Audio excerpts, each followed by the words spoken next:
Hi అండి. Good morning. ఎలా ఉన్నారు అందరూ? బాగున్నారా? Welcome to Shivangi vlogs. ఈరోజు మేమైతే గుల్మార్గ్‌కి స్టార్ట్ అయిపోయాము. అందరం బస్సులో వెళ్తున్నాం అనమాట. ఈరోజు నేనైతే చాలా హ్యాపీగా ఉన్నాను. ఎందుకంటే ఫస్ట్ టైము కాశ్మీర్‌లో బయటికి వెళ్ళబోతున్నాం అనమాట. ఇక్కడికొచ్చినప్పటి నుంచి లోపలే ఉన్నాము. అసలు మమ్మల్ని గేట్ బయటికే పంపించరనమాట. సో, ఇప్పుడు మేము బయటికి వెళ్తున్నాము. కాశ్మీర్ ఎలా ఉంటదా? ఏంటి? అన్నీ చూడబోతున్నాం అనమాట. చాలా ఎక్సైట్‌మెంట్‌తో వెయిట్ చేశాను నేను ఇప్పటి వరకు. ఇప్పుడైతే మేమందరం బస్సులో బయలుదేరిపోయాము టూర్‌కి. వెళ్తుంటే బానే ఉంది కానీ, ఇదెలా ఉందంటే వైజాగ్‌లో అరకు ఉంటది కదా! అంతకు డబుల్ ఉందనమాట. కొండ చుట్టూ తిప్పి, తిప్పి, తిప్పి, తిప్పి, తిప్పి మమ్మల్ని పైకి తీసుకెళ్ళేసరికి మార్నింగ్ తిన్న బ్రేక్‌ఫాస్ట్ అంతా బయటకొచ్చేస్తదా అన్నంత భయమేసిందనమాట. కళ్ళు జిర్రుమని తిరిగాయి. ఇంకెలాగోకలాగా ఓపిక పట్టి కొండపైకైతే వచ్చేసాం. కొండపైకి వెళ్ళగానే అక్కడ కొంతమంది ఆర్మీ వాళ్ళైతే ఉన్నారు. వాళ్ళు చెప్పారనమాట. ఇటు సైడ్ ఇలా ఉంటది, ఇటు సైడ్ ఇలా ఉంటది అని చెప్పేసి. ఇక్కడ ఆర్మీ మ్యూజియం ఉంది. అది తప్పకుండా చూడండి. పక్కన బ్రేక్‌ఫాస్ట్ చేయండి అవన్నీ చెప్పారనమాట దగ్గరుండి. సో, అలాగే ఆర్మీ మ్యూజియం చూశాను. అది మీకు పెట్టాను కూడా వీడియోలో. చూడండి 2 మినిట్స్ వీడియోని. ఇంకా బస్సు దిగ్గానే ఎవరి ఫ్రెండ్స్‌తో వాళ్ళు చెల్లాచెదురైపోయారనమాట. ఎవరికి నచ్చిన సైడ్ వాళ్ళు వెళ్ళిపోయారు. అందరూ వెళ్ళిపోయారు కానీ బస్సు దిగిన అరగంటకి, గంట వరకు మా 3 ఫ్యామిలీలు మాత్రం ఎక్కడికి కదలలేదు. అక్కడే ఉన్నాయి. మ్యూజియంలో కొద్దిసేపు టైం స్పెండ్ చేశాము. తర్వాత పక్కన ఇలాంటి చిన్న చిన్న యాక్టివిటీస్ పెట్టారనమాట. జీప్ డ్రైవింగ్ అని, ఇంకా పోస్ట్ డ్యూటీ అని చెప్పి అలాంటివన్నీ ఆడుకొని ఇంకా చక్కగా ఇంటి దగ్గర వండి తెచ్చుకున్న బాక్సులన్నీ ఓపెన్ చేసాం లంచ్ కోసం అని చెప్పి. ఇక్కడ ఒక్కొక్కరు ఒక్కొక్క స్టేట్ కదా, డిఫరెంట్ డిఫరెంట్ వంటకాలన్నీ వండి తెచ్చారనమాట. కన్నడ వంటకాలు, ఆంధ్ర వంటకాలు, తమిళనాడు వంటకాలు, ఇంకా మరాఠీ వంటకాలు. ఇంకా అందరం ఒకే దగ్గర కూర్చొని ఆ బాక్సులన్నీ ఓపెన్ చేసేసి కడుపు పట్టకపోయినా సరే కడుపు నిండగా తినేసామనమాట. పుష్టిగా తినేసి అప్పుడు బయలుదేరాం ఇంకా గుల్మార్గ్ చూద్దామని చెప్పి. ఇంకా ఫస్టే అక్కడ శివ మందిర్ ఉందనమాట ఒకటి. అక్కడికి వెళ్ళాము. ఏమి ఆడకుండా, ఏం చూడకుండా ఫస్ట్ శివుడిని దర్శించుకుందాం అని చెప్పి అక్కడికి వెళ్ళామనమాట శివ మందిర్‌కి. సో, శివ మందిర్‌కి వెళ్ళి అక్కడ శివుడిని దర్శించుకొని, దండం పెట్టుకొని రిటర్న్ వచ్చి అప్పుడు ఆడుకోవడం మొదలుపెట్టాం. ఫస్టే స్కేటింగ్ చేసామనమాట. స్కేటింగ్ ఎంత కామెడీగా చేశారంటే అది నేను వీడియో పెట్టాను గదా! కనీసం 3, 4 టైమ్స్ పడకుండా ఒక్కళ్ళు కూడా స్కేటింగ్ పూర్తి చేయలేదు. అందరూ పడుతూనే ఉన్నారు. ఇంక మా ఆయన చాలా బాగా ఎంచుకున్నాడనమాట. అందరూ పడ్డారు గడి ఈళ్ళందరూ పడ్డారు కదా! అని చెప్పి మా ఆయన ఏం చేశాడంటే సింగిల్‌గా స్కేటింగ్ చేయడం మానేశాడు. ఇంకా ట్రైనర్ ఉంటాడు కదా! వాడితోటే ఎలాగో కుస్తీలు పడి ఒక 2 ట్రయల్స్ ఏసేసి వదిలేసాడనమాట. ఇంకా మా ఆయన టాలెంట్ ఎంతంటే ఆ ట్రైనర్ వచ్చినప్పుడు కూడా కింద పడ్డాడు చూసారా? అది మా ఆయన టాలెంట్. ఇంత బాగా ఇక్కడికొచ్చి అందరూ రీల్స్ చేస్తుంటే మనిద్దరం కూడా చేద్దాం రా అని చెప్పి మా ఆయనతో రీల్స్ చెయ్యండి అని చెప్తే మా ఆయనే లాగి పెట్టి నన్ను కింద పడేశాడనమాట. ఆ బర్ఫ్ ఎలా ఉంటదంటే రాయి కన్నా చాలా గట్టిగా ఉంటది తెలుసా? చూడటానికి బావుంటది కానీ ఒక్కసారి పడితే గట్టిగా తగులుతది.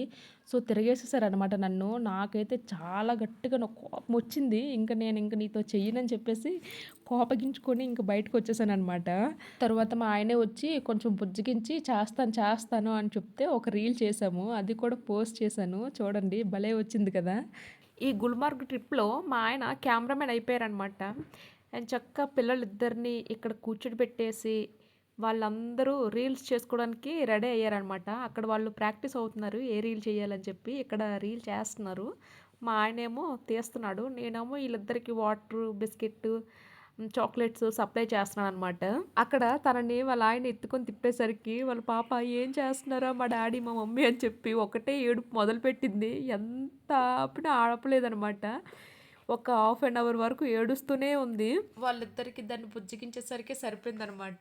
ఇంకా అక్కడ మా ముగ్గురు ఫ్యామిలీలు డాన్స్‌లేసేసి రీల్స్ చేసుకున్న తర్వాత కొంచెం ముందుకు వెళ్తే అక్కడ ట్యూబ్ మీద కూర్చొని కొండ పైనుంచి కిందకి జారుతున్నారనమాట. సో, మేము కూడా జారాము. ఒక ట్యూబ్ కాస్టు 1 రైడ్‌కి ₹250 ఛార్జ్ చేశాడు వాడైతే.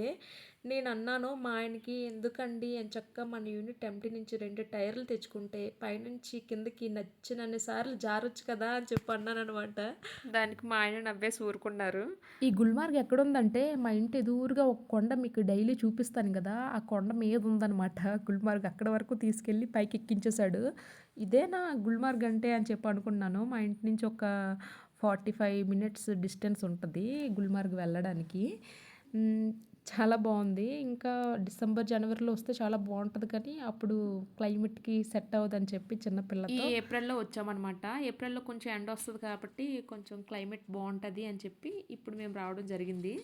ఇవన్నీ ఆడుకొని, ఇంకా బాల్ కూడా ఉంటది. ఆ వీడియోస్ ఎవరి దగ్గర ఉన్నాయో కొన్ని వీడియోస్ నాకు దొరకలేదనమాట. ఒక్కొక్కళ్ళ ఫోన్‌లో ఒక్కొక్క వీడియోస్ తీసాము. ఆ ఫోన్‌లో ఏమి నాకు దొరకలేదు. సో, అందుకోసమనే కొన్ని కొన్ని వీడియోస్ మిస్ అయిపోయాయనమాట. సో, గుల్మార్గ్ చూసారా ఎంత ఎత్తులో ఉందో. అక్కడ చిన్న అసలు ఇల్లులు కనిపించట్లేదు. చూడండి అక్కడున్న ఇల్లులు ఇంత పైనుంచి ఉన్నాయి. ఇప్పుడు కిందకి దిగాలంటే దగ్గర దగ్గర ఒక 45 మినిట్స్ టైం పడుతుంది. కిందకి కనీసం 45 మినిట్స్ టైం పడుతుంది. కిందకి దిగినప్పుడు కళ్ళు గిర్రమని తిరుగుతాయి అనమాట. ఇంక నేను చక్కగా పడుకుని పోదామని ఫిక్స్ అయిపోయాను. చూసారా కొండ మేము ఎంత పైన ఉన్నామో ఆ కొండ పైన ఉన్నామన్నమాట. గుల్మార్గ్ అంటే ఆ కొండ పైన ఉంటుంది. సో చూడండి అక్కడ ఉన్న ఇల్లులు అవన్నీ వైట్గా కనిపిస్తుంది కదా, అవన్నీ అక్కడ ఇల్లులు అనమాట. ఇదంతా అడవిలా ఉంది. సో మేము హెలికాప్టర్ ఎక్కుదాం అనుకున్నాం, ఇంకా రోప్ అది ఎక్కుదాం అనుకున్నాం కానీ ఆ రెండిట్లకి మాకు టికెట్ దొరకలేదు. సో ఎక్కలేదు. అది ఎక్కే కన్నా ఇంత పైనుంచి చూస్తే మొత్తం కవర్ అయిపోతుంది. సో అలాగే వచ్చేసామన్నమాట. ఇక్కడ ఎంత పెద్ద చెట్లు ఉన్నాయి తెలుసా? ఆ చెట్లు ఒక్కొక్క చెట్టు ఎంత హైట్లో ఉంటుందంటే దగ్గర దగ్గర ఒక 4-5 అంతస్తులంత ఎత్తులో ఉంటుంది. ఒక్కొక్క చెట్టు కూడా చాలా పొడగ్గా ఉంటుంది. వీటిని చినార్ ట్రీస్ అంటారేమో, చినార్ ట్రీస్ అంటారంట. అంత పొడగ్గా ఉన్నాయి చెట్లు. వెళ్ళినప్పుడు అందరూ చాలా టిప్ టాప్గా హైప్గా రెడీ అయ్యి చక్కగా రెడీ అయ్యి వచ్చారు. వెళ్ళేటప్పుడు మాత్రం అందరూ నీరసం అయిపోయారనమాట. ఇంకా టైర్డ్ అయిపోయారు ఫుల్గా. ఎందుకంటే బర్ఫ్లో నడిచి నడిచి నడిచి నడిచి అసలు నడలేకపోయారనమాట.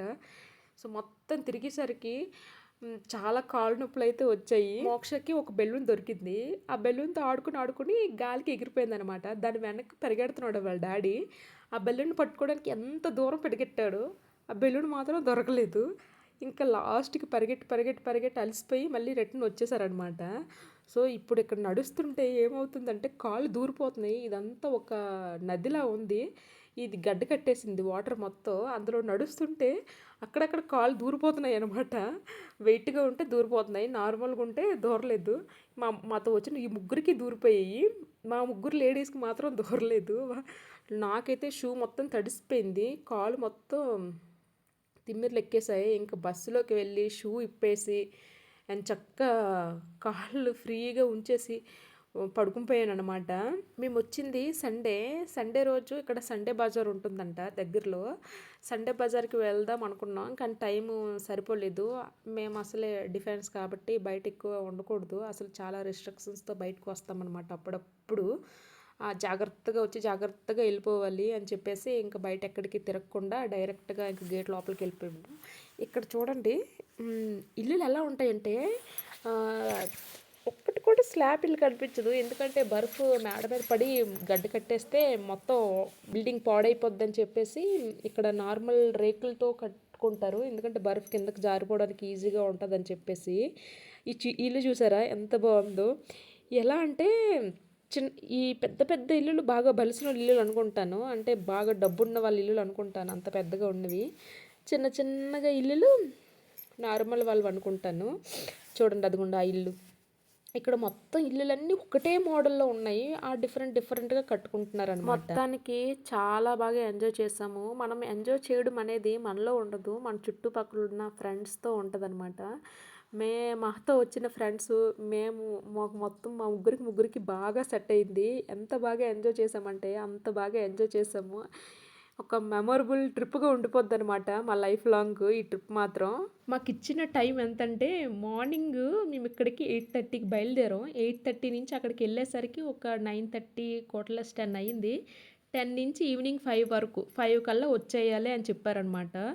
సో మాకు ఇచ్చిన టైము మేము సంపూర్ణంగా ఫినిష్ చేసామన్నమాట. ఆఖరి నిమిషం కూడా యూజ్ చేసుకున్నాం. అంత బాగా ఎంజాయ్ చేసాం అక్కడైతే మాత్రం. ప్రతి ఒక్క నిమిషాన్ని వాల్యుబుల్గా ఖర్చు పెట్టామన్నమాట. ఫస్ట్ మ్యూజియం ఎంత చూడాలో అంత ఫుల్గా చూసేసి, తర్వాత ఎంత తినాలో అంత కడుపు నిండుగా తినేసి, తర్వాత ఎంత ఆడుకోవాలో అంతకు మించి ఆడుకొని ప్రతి ఒక్క ఒక్క నిమిషం కూడా మిగలకుండా కరెక్ట్‌గా 5 వరకు బాగా ఆడుకొని ఇంక బస్సు ఎక్కేసాం.